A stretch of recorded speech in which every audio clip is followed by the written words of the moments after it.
Do Banskej Štiavnice sme vyrazili v polovici septembra.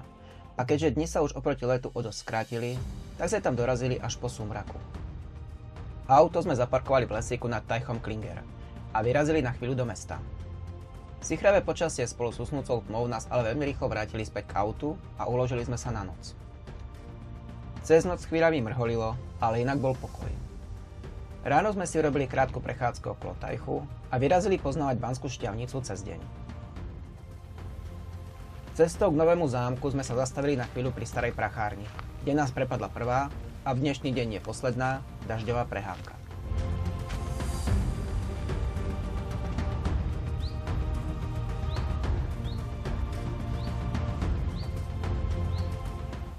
Nový zámok je jedna z dominant Banskej Štiavnice.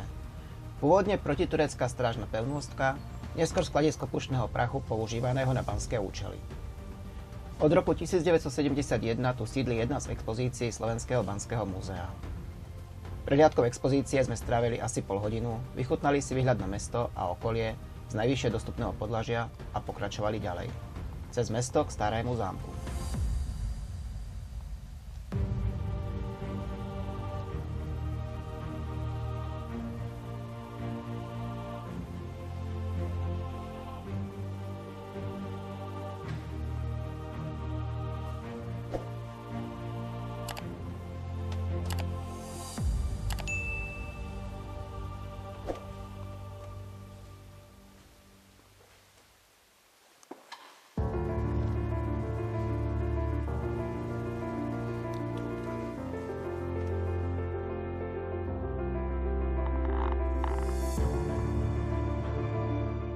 Starý zámok je od nového zámku vzdialený približne 500 metrov vzdušnou čiarou. Jeho jadrom je farský kostol, neskôr prestavorený na baziliku. Tento kostol mešťania v 15. storočí upevnili hradbou so sinenou baštami na obranu pred nájazdníkmi. Opevňovacie práce pokračovali aj v ďalšom období, najmä v súvislosti s hrozbou osmanských nájazdov a postupne tak vznikla obranná pevnosť, Mestský hrad. Od roku 1900 slúži starý zámok ako múzeum.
Banka lásky je po ničivom požiari pred pár rokmi stále zatvorená. Ale v meste zostáva aj tak dosť zaujímavostí na návštevu. My mierime do Banského múzea Kammerhof, kde je expozícia zameraná na baníctvo na Slovensku. Ale ešte predtým sme na námestí za Morovým stĺpom narazili na aktivitu miestnych sokoliarov.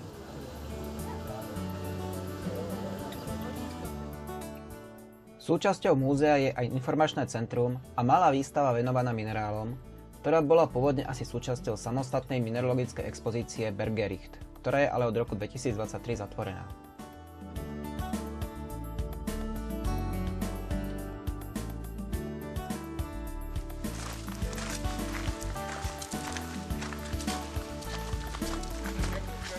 Popoludní sme ešte vyrazili do Banského múzea v prírode, ktoré sa nachádza len kúsok od miesta, kde sme prespali. Opäť nás prepadol hustý dážď, ale keďže značná časť expozície sa nachádza v podzemí, tak nám to až tak nevadilo.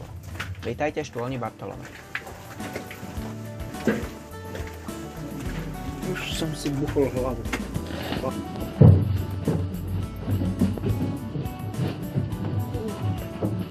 Ručne razený prekop.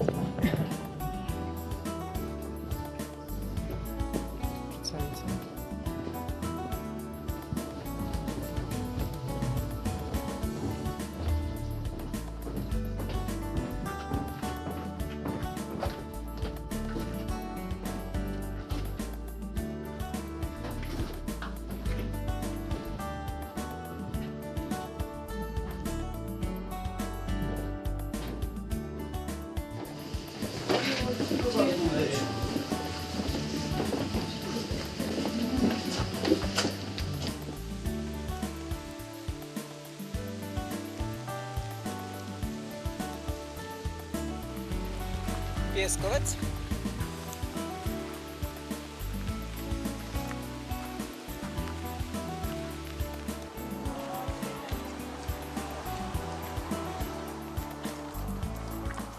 Tretí deň v Banskej Štiavnici sme začali prehliadkou dedičnej štôlne Glanzenberg, ktorá už niekoľko storočí slúži na odvodnenie banských diel na jej trase a dnes je okrem toho aj zaujímavou turistickou atrakciou.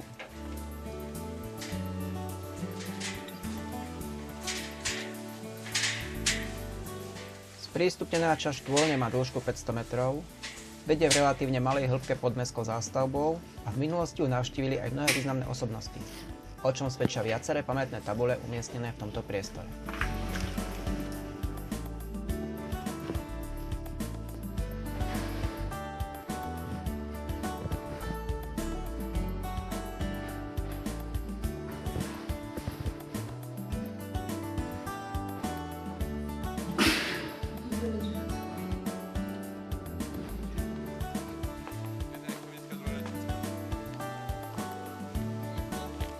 Väčšina návštevníkov mesta asi nevynechá návštevu Banskoštiavnickej kalvárie.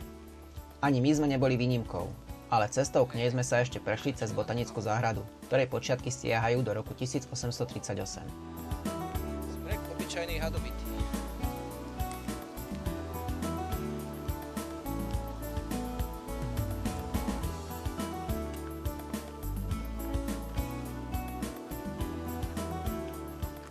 Kalvária v Banskej Štiavnici bola vybudovaná v roku 1751 v barokovom slohu a je to komplex pozostávajúci z 3 kostolov, 19 kaplniek a súsošia Panny Márie.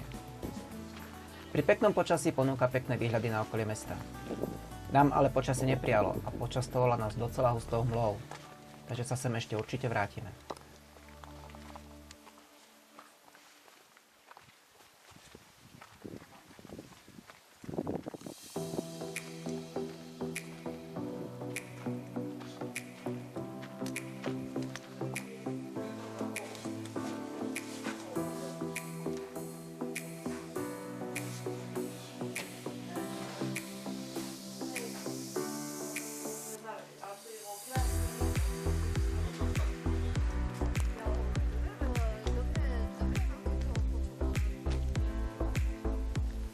Ďalšie ráno nás zastihlo pri jazere Počúvadlo.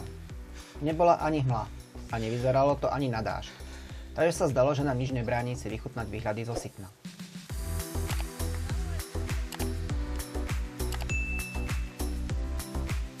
Ale Sitno malo na naše plány iný názor.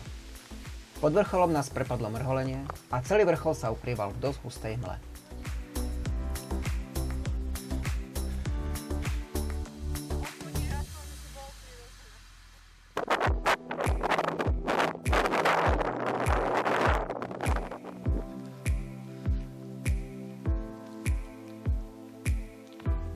Zbehli sme ešte na zrúcaninu hradu Sitno, kde sme sa konečne dočkali aj nejakých výhľadov.